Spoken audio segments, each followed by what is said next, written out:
early Kadamba temples. The Prananeshwara temple at Talagunda in Shikaripur Taluk of Shimoga district, it is one of the earliest Kadamba temples, and it denotes the evolution that appears less refined than the Jaina Basadi at Halasi. Then we have the ancient site of Chandavalli, and as Sundara has traced a Shivalinga of the rare type lying beneath the debris and has surmised that there must have been a shrine nearby. He further states that when there is Tataka or the pond, it is obvious that nearby that Tataka there must have been a temple, and the evidence is also in the form of the availability of Shivalinga in the vicinity, and that is why he says that there must have been a Shiva temple at Chandavalli. Then from the remains that have escaped destruction till recently, that was the oldest monument seems to be the Jaina Basadi at Halasi, described as Sri Vijaya Palasika, Palasige, Palasi in the copper plate records of the early Kadambas. Till recently it was not renovated. It was available intact, but when another 5-6 years ago it was renovated by Archaeological Survey of India, and this has been reconstructed. And this Basadi is an inscribed Basadi. We have an epigraphical evidence saying that Kadamba ruler Mrigeshavarma built this temple in honor of his father Shantivarma. And this temple, this inscription starts in adoration or with the invocation of Rushabhanatha. It can be surmised that this Basadi must have been dedicated to Rushabhanatha, the first Jaina Tirthankara. It has the Garbhagraha, that is the main sanctum sanctorum, then the Antarala. Then there was also the Ardhamantapa or the Mukhamantapa, which is now collapsed, and even in the restoration only 2 parts have been restored. And while undertaking the field survey, I noticed what is called as a Prabhavali or the Simha Pitha, which was basically which was the monolithic Pitha meant for the Jaina icons, with the fragments of Prabhavali in it, with 2 Jaina bimbas one above the other.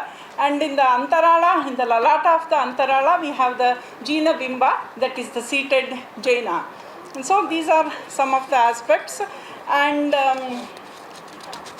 Dr. P.B. Desai, in his scholarly work on Jainism in South India and some Jaina epigraphs, he first noticed in the vicinity of this Jaina Basadi there is a modern Hanuman temple, and the image or the icon of that Lord Hanuman is installed on the Simha Pitha, said to have been originally belonging to this Jaina Basadi. So, in addition, we have the Bhuvaraha Narasimha Bhuvaraha temple at Halasi. This is totally, this was built by the later Kadamba, that is the Goa Kadamba rulers, but on the basis of the Dvibhuja Narasimha icon or the sculpture, kept in the, placed in the southern wall of this temple. It has been that this Bhuvaraha Narasimha temple was originally a temple dedicated to Lord Narasimha, built out of the bricks, and after this structure went in ruins, the later Kadambas on the same site, they erected the Bhuvaraha Narasimha temple, which is now a Dvikuta with 2 Garbhagrahas. The main Garbhagraha, then the Antarala, then the central pillared hall or the Navaranga, and again opposite to it is main shrine, that is Garbhagraha as well as Antarala. Even though today Lord Narasimha is not the presiding deity of that temple, in the folklore and in the oral traditions, people of Halasi call it as Narasimha temple. This is another evidence to say that it was originally a Narasimha temple, and if we look at the iconographic wealth of the early Kadambas, we get large number of Narasimha sculptures, and Narasimha cult was widely prevalent in Banavasi Mandala. Then to the north of Halasi, town, we have a foothill called as Bodke Tembe. Dr. Shadaksharaya sir conducted excavations there, and there also the Narasimha sculpture, Shivalinga, Yajnakunda and other artifacts, they were unearthed during the course of the archaeological excavations. So, and in Banavasi also, we have on the left bank of the river Varada, we have a temple called as the Karmeshwara Devalaya. And from the iconographic features of both Nandi as well as the Shivalinga, Sundara sir has come to the conclusion that there must have, that temple belongs to the early Kadamba period. And a few of the structural remains at Banavasi, which have been unearthed, not only at Banavasi, Halasi, Talagunda, Gudnapur, Pattadakal, the remains of the Shaiva temples as well as the rare Shivalingas, they have been unearthed, which speaks of the temple building activities of the early Kadambas. Dr. Sundara has come to the conclusion that the structural remains, then the sculptural wealth that were brought to light after the exploratory excavations at Pattadakal definitely belongs to pre-Chalukyan and post-Shatavahana period. And of course, all of us know the significance of Gudnapur, which was revealed by the Gudnapur inscription of Ravi Varma, which categorically mentions the construction of a temple dedicated to Manmatha, as well as the palace complex and the dancing hall. Even the relative position of these monuments have been given in the inscriptions. It also mentions that it mentions the Kamadevalaya at Hakinipalli as well as a Chaityalaya at Kallili. These are some of the temple remains, which is corroborated in the form of, by the findings in the form of structural remains in the archaeological excavations. In Goa region, we have in 1997, first time I visited Arvelam caves. In Arvelam caves, they looking at the sculptural features in these caves. These Arvelam caves are in at Sankelam region in North Goa, and they are situated in the village of the Sakali, and they are the 6th century caves.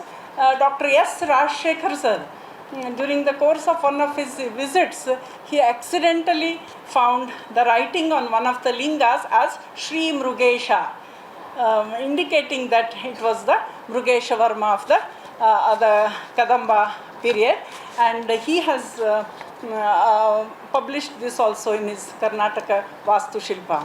Then there are near Bicholim, there are caves called as Lamgaon. These are the rock cut caves located on the base of the hills, totally ravaged by the mining activities in the region, and the cave is rectangular in shape and has flat roof.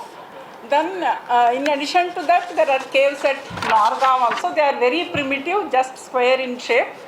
And about Madhukeshwara temple, I won't speak much, because most what we see, in which form we see today, it is mainly the later Kadamba additions. In my concluding remarks, I can say that to the task of temple building, the early Kadambas, their contribution thus was in no way inconsiderable or negligible, and the Kadamba temples have recognizing qualities, incorporating a couple of things in the same manner as that of the Chalukyas.